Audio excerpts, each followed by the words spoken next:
चरणी आपण आज आला आहात, साहेबांचं दर्शन मनोभावे घेतलं, सहकुटुंब आपण आहात. काही साईंच्या चरणी प्रार्थना केली आहे आणि मी साईंना काय साकडं घातलंय? साईबाबांकडे मागील 52 वर्षापासून मी सतत येतोय आणि बाबा मला सातत्याने बोलवतात.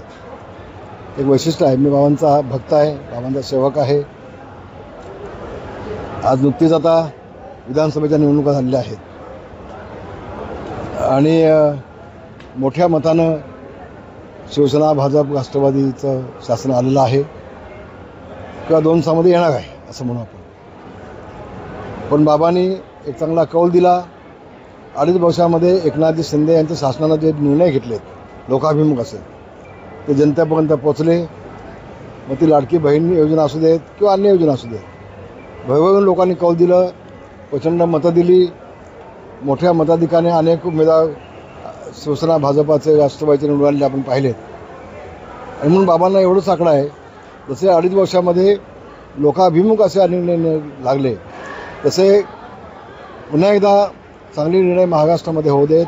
विशेषतः महाराष्ट्राची बेरोजगारी संपली पाहिजे अशी माझी मनपूर्वक इच्छा आहे. बाबांना साकडं घातलं आहे आणि मला विश्वास आहे या शासनाच्या पाठीमागे आदरणीय मोदी साहेब, आदरणीय शहासाहेब असल्यामुळं कोट्यावधीचा निधी केंद्र शासनामधून महाराष्ट्रामध्ये येईल आणि अपेक्षापेक्षा महाराष्ट्राचा विकास होईल असा माझा विश्वास आहे. जनतेकडून सर्वात जास्त लोकप्रिय मुख्यमंत्री म्हणून एकनाथ शिंदे साहेबांना बघितलं जात होतं. एकनाथ शिंदे साहेबांसाठी प्रार्थना तुम्ही साईंच्या चरणी केली का? पुन्हा एकदा ते मुख्यमंत्री कसं आहे बघा, मुख्यमंत्री एकनाथ शिंदे यांनी दिवसरात्र काम केलं. देशामध्ये अनेक मुख्यमंत्री असतील आहेत, पण अगदी 18, 19, 20 तास काम करणं मुख्यमंत्री महाराष्ट्राने पहिल्यांदा पाहिजे. चांगलं काम केलं. मागच्या वेळेला देखील आमचा आकडा कमी असताना देखील आदरणीय भाजपाच्या वरिष्ठ नेत्यांनी आम्हाला संधी दिली, एकनाथ शिंदेंना संधी दिली. आता भाजपचे 133 आमदार स्वतःचे आहेत, त्यांचे आणखी आहेत पुन्हा. तर आम्ही किती मागावं, काय मागावं याचं देखील भान आम्ही ठेवला पाहिजे. आमची इच्छा सगळ्यांचीच आहे एकनाथ शिंदे मुख्यमंत्री व्हावे त्याबाबत, पण शेवटी त्यांनाही त्यांचा पक्ष चालवायचा आहे. आणि म्हणून भाजपाचा वरिष्ठ नेते मग शहासाहेब, मोदी साहेब जो निर्णय घेतील तो 100% आम्हा सगळ्यांना मान्य असेल, कुठेही मतभेद नसतील. मवियाने पराभवानंतर EVM मशीनवर खापर फोडला. कसं आहे मला सांगा, लोकसभेमध्ये त्यांना 4 जागा मिळाल्या, त्यांच्या आधी खासदार निवडून आले, तेव्हा त्यांनी मशीनवरती कुठं खापर फोडलं का? नाही आहे. आपल्या बाजून निकाल लागला की मशीन चांगली आहेत, आपल्या विरोधात निकाल लागला की मशीन वाईट आहेत. हे सातत्यानं काल सुप्रीम कोर्टात देखील सांगितलं की हे सांगितलं ना. आणि म्हणून फक्त अपयश आपलं झाकण्यासाठी त्या बिचाऱ्या मशीनला ते दोष देत आहेत. हे निकालच खोटं, चुकीचं, दिशाभूल करण्याचं आहे महाराष्ट्र असं म्हणेल. संजय राऊतांचे जे वक्तव्य वेळोवेळी होते त्यामुळे मवियाला कुठेतरी अपयश आलं आहे. संजय राऊतांनी अधिक चांगलं आणखी बोललं पाहिजे अशी माझी मनापासून इच्छा आहे. धन्यवाद.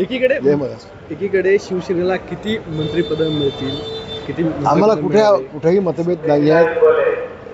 तिघही नेते एकत्र बसतील, तिघांमध्ये जो निर्णय होईल तो आम्हाला सगळ्यांना मान्य असेल. कुठेही मतभेद आपल्याला पाहायला मिळणार नाही. मुख्यमंत्री भाजपचाच असावा अशी देखील मागणी भाजपच्या आमदारांकडून केली जाते. बघा, प्रत्येक पक्षाला वाटतं, राष्ट्रवादीच्या लोकांना वाटतं दादा मुख्यमंत्री व्हावेत, शिवसेनेच्या आमदारांना वाटतं एकनाथजी शिंदे मुख्यमंत्री व्हावेत, आमदारांना अख्ख्या महाराष्ट्राला वाटतंय. तसंच आज भाजपाचे 133चा आकडा केल्यानंतर त्यांनाही वाटतं ना आमचा मुख्यमंत्री झाला पाहिजे. त्यात चूक आहे. आता 62 निर्णय घेतील तर सगळ्यांना मान्य असेल. शेवटचा प्रश्न, ठाकरे गट स्थानिक निवडणुका स्वतंत्र लढवण्याची पक्षातीलच नेते मागणी करतायत. तुम्हाला मी सांगू का पुढचं भविष्य? एक दिवस असा येईल की उद्धव ठाकरे रात्री 2 वाजता आपल्या फॅमिलीला घेऊन गपचूप संबंध देश सोडून जातील.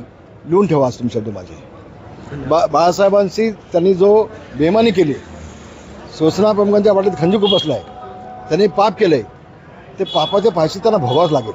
धन्यवाद. जय महाराष्ट्र.